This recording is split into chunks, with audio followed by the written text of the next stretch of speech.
Hey YouTube! So I just got done with my 6th week of student teaching, and I know I said I'd start doing like weekly, but it's been crazy since I started working. I started working overnights actually, which sucks. So I work an overnight, then I go directly to class to teach, and then I plan all night. Then I do maybe another overnight. At the most, I do usually I just do 2 overnights a week, sometimes 3. But student teaching has been going very well. It's very rewarding, especially when the lessons go really well, like if I plan them well enough. And I guess the one thing I just want to mention is planning. That definitely takes up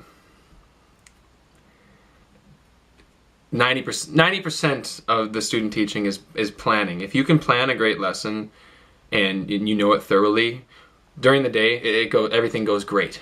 You know, you're not scrambling during the day, you're not nervous because you're like, oh, I got this great lesson plan and everything's going to be fine. So, other than that though, I've been doing American history and psychology, 10th grade American history and 11th and 12th grade psychology, and it's been really fun, especially with the psychology stuff. I've been going into sensation and perception unit, and that's just really fun because there's a lot of fun activities and or like labs you can do with the students that really engages them.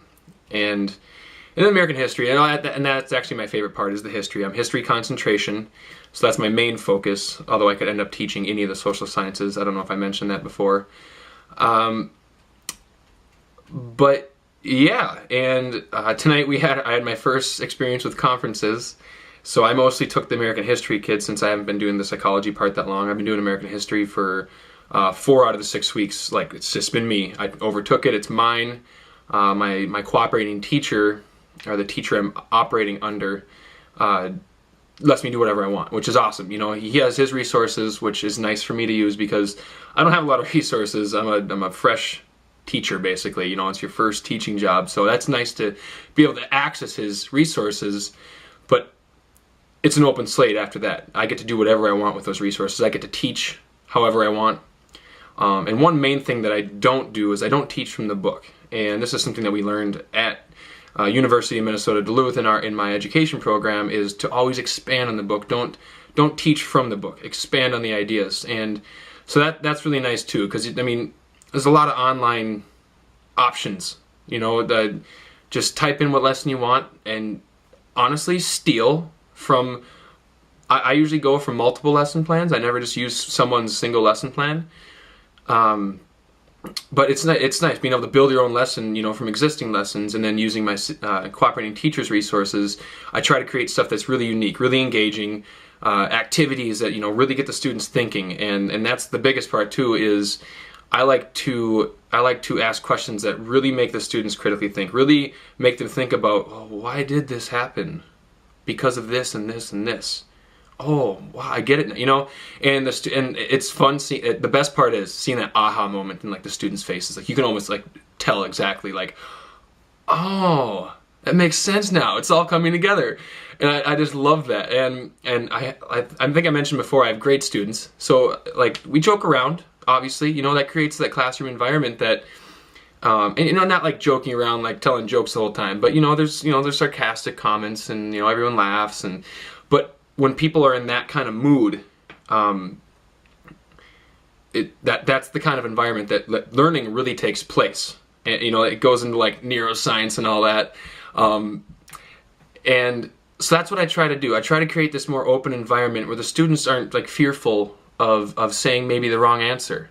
You know, that they actually say what they think, and then another student might add to it and make them rethink that. And that's what I really try to do in my lessons. And upcoming it's called I have to do the EdTPA for licensure as well as graduating from UMD, and that's called it's the Education Teachers Performance Assessment.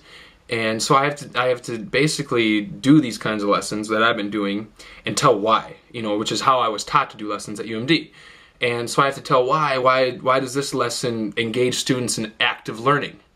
And so it's this huge process. It's only 3 to 5 lessons, but it's very extensive. I have to record myself. I have to upload a plethora of papers and lessons and explanations and why I did this. And so that's my next big step is, I have the next couple weeks actually planned out. I just, honestly, if you're student teaching, sit down and plan your butt off. Like, you will thank yourself later, especially during the weeks that you're extra busy, or if you have to do this at TPA. It really pays off. Even if you don't have the full lesson, at least have the idea of what you're going to do that day, so that way you can maybe take an hour or two before, that night before, and just plan the lesson. Because 90% is lesson planning, like I said, but half of that is just having the idea of where you want your students to be or what you want them to understand. And the first thing to do that with is essential questions. You want to have those essential questions for the unit, Like right now I'm doing imperialism, and the basic essential question is, why did the United States seek imperialistic ideas or views or agendas to expand the power, outside after, I could go into detail on that, but that's the basic essential question, and then every lesson should build into that. And that's how I plan my lessons. And but honestly, the only thing I really have to say is plan, and you will thank yourself. And if you're engaged enough in your own planning, then the students are going to be engaged in those lessons. And that's about it. Other than that, the last 2 weeks have gone really good. And there's always going to be a few flops. Okay, so I probably had more than a couple where the students were like, huh? But the really good ones make up for that. Or if the students don't get it one day, you can kind of incorporate that into the next lesson plan, because every lesson plan should flow into each other, all flowing up to that essential question of the entire unit. And so even those bad lessons, that you can always make up for it the next day. You can short plan your next lesson and add that extra element from the day before and be like, all right, so this is what I was talking about yesterday. You guys need to understand this. It's important. And other than that, I don't lecture very much. 10 minutes at the most.